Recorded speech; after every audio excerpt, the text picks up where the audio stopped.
Fala galera, vamos começar então. Meu nome é Gustavo e a gente vai continuar e terminar a nossa aula de mecânica. Hoje é a última aula de mecânica do nosso curso, se você estiver acompanhando aí. E aí, a partir de agora, a gente vai acabar com mecânica. Falando um pouquinho de Newton, né? Newton fez um estudo aqui de corpo rígido e ponto material.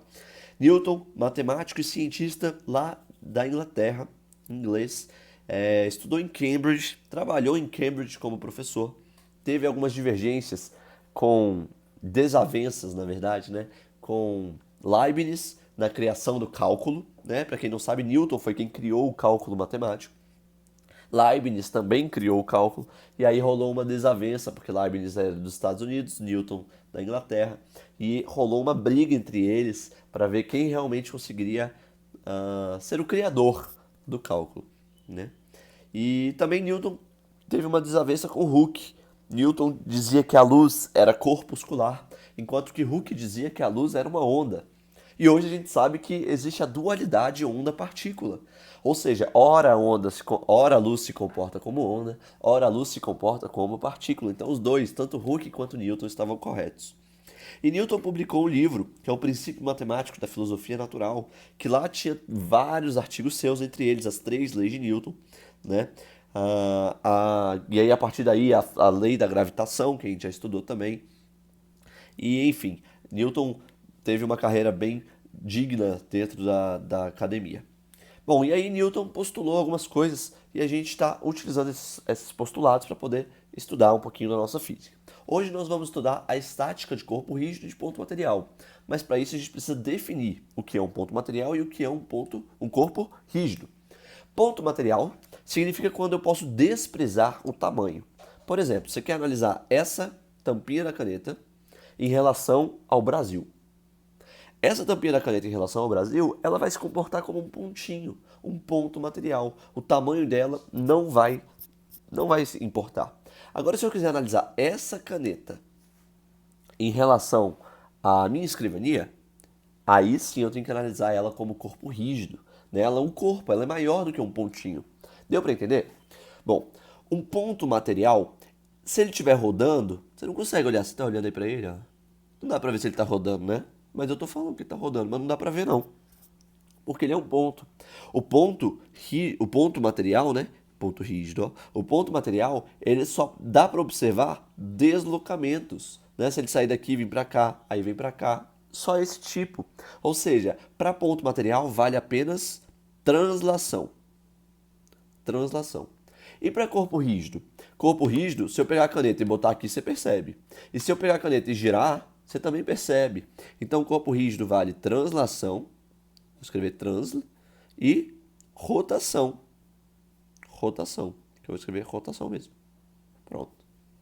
Vale os dois. Então, ó, a perguntinha, no ponto material, o que faz sentido? No ponto material, apenas translação faz sentido. E se fosse no corpo rígido? Translação e rotação. Aí eu marcaria aqui, tá bom? Gente, condição para equilíbrio. Se for ponto material, basta que a força resultante seja zero. Basta que isso aqui seja zero, é o que a gente sempre aplicou, né? Todos os exercícios aí de mecânica, pelo menos quase todos, nós assumimos os corpos como sendo ponto material. Quando eu chuto uma bola, quando eu dou um tiro, tudo isso a gente assume como sendo ponto material, né? Porém, se assumirmos como sendo corpo rígido, nós teremos que levar em consideração a rotação. E levando em consideração na equação, a rotação diz pra gente que o somatório de um cara chamado torque tem que ser igual a zero. Mas, gente, o que é torque? Calma.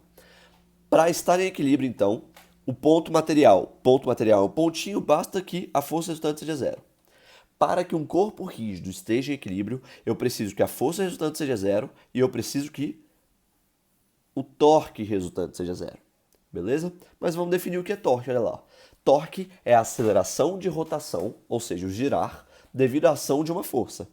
Então, se eu tenho essa caneta aqui, ó, deixa eu pôr a caneta para vocês. Tem essa caneta. Essa caneta ela está aí na sua frente. Eu vou segurar ela aqui e faço uma força, o que está acontecendo? Ela está girando. Isso é o torque, tá bom? A aceleração rotacional, de rotação. A gente vai sempre analisar forças perpendiculares. Então, se eu tiver com a minha caneta aqui e estiver fazendo uma força aqui, ó, tem que estar fazendo 90 graus. Show de bola? Mas e se não for perpendicular, gente? Se não for perpendicular, se eu estiver fazendo aqui, ó, 30 graus, você vai, olha a resposta, decompor. É porque eu já tinha gravado essa aula antes, esse desenho ficou bosta. Você tem sua força aqui, você vai decompor sua força no Fy e vai decompor sua força no Fx. E quem é que está querendo fazer a rotação? É esse cara aqui? Não, esse cara, ele quer translacionar, né? O que vai rotacionar é esse cara aqui. Então, sempre que você tiver uma força oblíqua, você vai sempre decompô-la para conseguir aplicar a fórmula, tá bom? Bom, um balãozinho aqui, ó. O módulo do torque é sempre calculado com base em um ponto. Vocês vão entender no exemplo que eu vou fazer ali. É sempre calculado com base em um ponto. Normalmente, esse ponto é o ponto de rotação. Então, vamos lá, gente. Vamos equacionar as coisas. Equacionando. Torque é definido pela força vezes a distância. Isso para forças perpendiculares. Vamos analisar esse exemplinho, olha só. Uma barra, eu tenho aqui, a barra está apoiada sobre um postezinho, ponto P, e a uma distância D está sendo aplicada essa força F aqui, ó. Força F. O que eu fiz? Ela está aplicada a um ângulo θ. Eu decompus essa força F. Eu transformei ela num Fy e num Fx. Bom, o Fy está sem o ângulo, então Fy é F sem o θ. O Fx está com o ângulo, aqui o Fx com o ângulo, então é o F cosseno θ. Vamos achar o torque, então. O torque é essa rotação, olha só, essa seta. Eu chamo isso aqui de torque, fica fácil de eu visualizar. O torque é a força.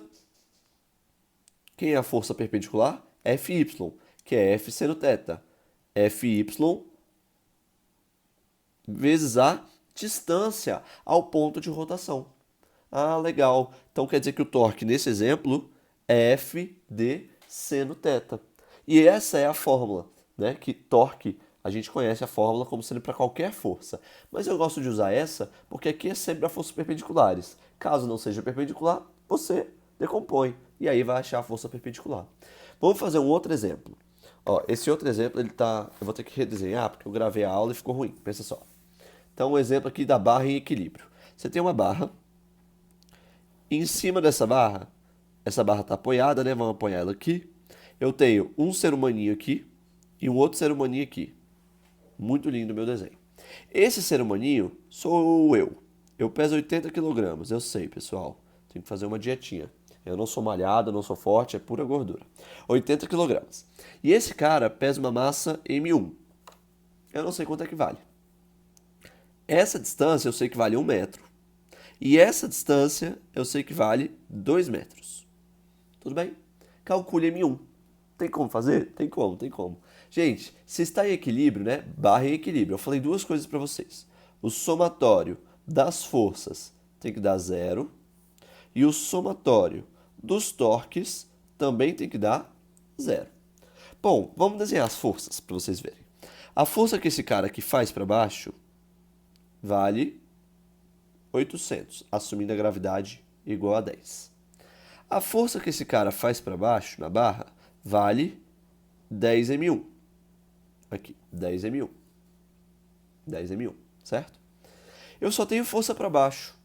Cadê a força? Porque eu preciso que a força dê 0, né? Então eu tenho que ter uma força para cima. A força para cima é bem aqui, ó.